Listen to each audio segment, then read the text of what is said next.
Life का हल है get married and settle down और कुछ करना नहीं है लाइफ में। বলিউডের দাবাঙ্গল সোনাক্ষী সিনহা আগামী 23 জুন বিয়ের পিড়িতে বসছেন। ভোটের ফল বেরোতে না বেরোতেই তৃণমূলের নবনির্বাচিত সংসদ সদস্য শতরুঘ্ন সিনহার বাড়িতে নাকি বিয়ের সানাই।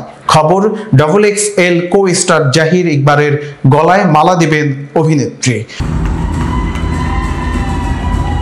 2 বছর ধরে চুটিয়ে প্রেম করার পর এবার 4 হাত এক হওয়ার পালা।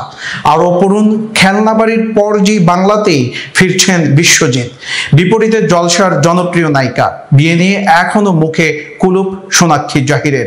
তবে মেয়ের বিয়ে নিয়ে মুখ খুলছেন খামোশ তারকা। শতরুঘ্নর জবাব সোনাক্ষীর বিয়ে নিয়ে রহস্য আরো বাড়িয়ে দিল।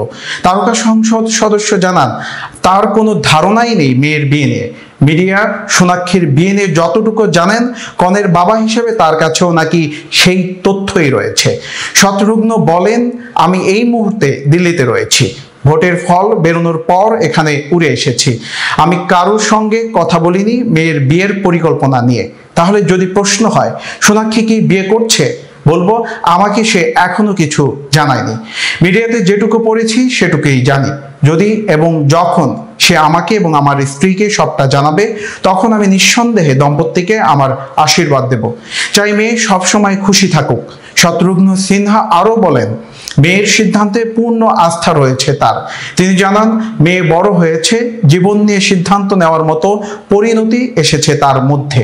তবে খানিক আক্ষেপের সুরেই বলেন, আজকালকার প্রজন্ম বাবা মার থেকে বিয়ের জন্য অনুমতি নেওয়ার প্রয়োজন বোধ করে না, শুধুমাত্র নিজেদের সিদ্ধান্তের কথা জানিয়ে দেয়। ভিন্ন ধর্মে বিয়ে করছে বিহারী বাবুর মেয়ে, তাই কি সোনাক্ষীর বিয়েতে আপত্তি তার? প্রশ্ন নিন্দুকদের। তিনি আরো বলেন, কাছের মানুষরা প্রশ্ন করছে কেন মিডিয়া এই ব্যাপারে জানে, আর আমি জানি না।